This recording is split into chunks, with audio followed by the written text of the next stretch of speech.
नमस्कार news room को स्वागत करुच्ची मु तपन। गतकाली केंद्र स्वराष्ट्र मंत्री तथा बीजेपी वरिष्ठ नेता अमित शाह गोटे बड़ बयान देइछंती ओडिशा संपर्क में। से कहिसंती जे ओडिशा रे एथर सामना सामनी लड़ई हबे बा लढुछु आमे।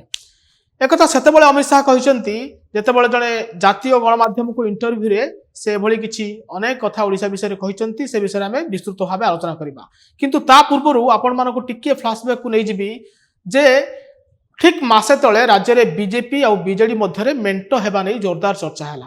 बीजेपी जो शीर्ष नेतृत्व राज्य स्तर में अच्छा सभापति मनमोहन सामल हूँ, प्रभारी हूँ, समस्ते दिल्ली गस्त कले, घन घन दिल्ली गस्त है। बीजेडी किसी नेता जाई दिल्ली में आलोचना करुवा खबर सामना को आसला। एपरिक उभय दल मध्य सीट शेयरिंग कथा को आपण माने देखिथिबे विभिन्न गणमाध्यम समस्त कथा आलोचना पर्यालोचना है शेष में किंतु आउ मेंट हेलानी। से समय अमित शाह गोटे जातीय गणमाध्यम को इंटरव्यू देते आउ कही मेंट हेबा नहीं तांकर जे सभापति अछंती राष्ट्रीय सभापति जेपी नड्डा एवं प्रधानमंत्री आलोचना करुचंती से खूब शीघ्र निष्पत्ति नेबे, किंतु परवर्ती पर्यायर मेंट आउ हेलानी। एबे उभय दल निर्वाचन निज निज स्तर में लढुचंती, किंतु गतकाली अमित शाह जो तांकर जो इंटरव्यू जहाँ कहते ताहा आपण मानकु जणाइबाकु चाहिबी।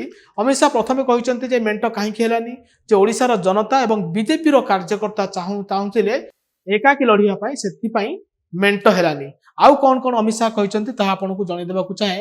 अमित शाह कहते जे ओडिया भाषा संस्कृति पाई बीजेपी एका लड़ुची एवं ओडिशार जनता और कार्यकर्ता इच्छा थिला सेथिपाई मेंट हेला नाही बोली अमित शाह स्पष्ट भाव में कहते।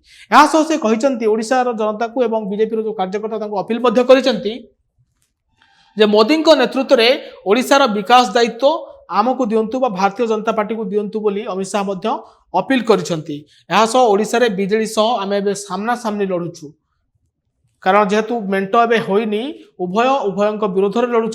विरोधी जो आक्षेप करुँच भितरिया उभय मध्य संपर्क अच्छी से कथा को खंडन करिसेंती अमित शाह कहते आमे बीजेडी सह एवं नवीन बाबू सह सामना सामनी लड़ुछु। हेलो +2 एग्जामिनीज आईएएस ऑफिसर हेबाकु चाहंती कि तेबे टीएससी गुरुकुल जोग दियंतु। +3 टीचिंग सह बाजीराव आईएएस एकेडमी द्वारा कोचिंग पांतु। कॉल 9438782020।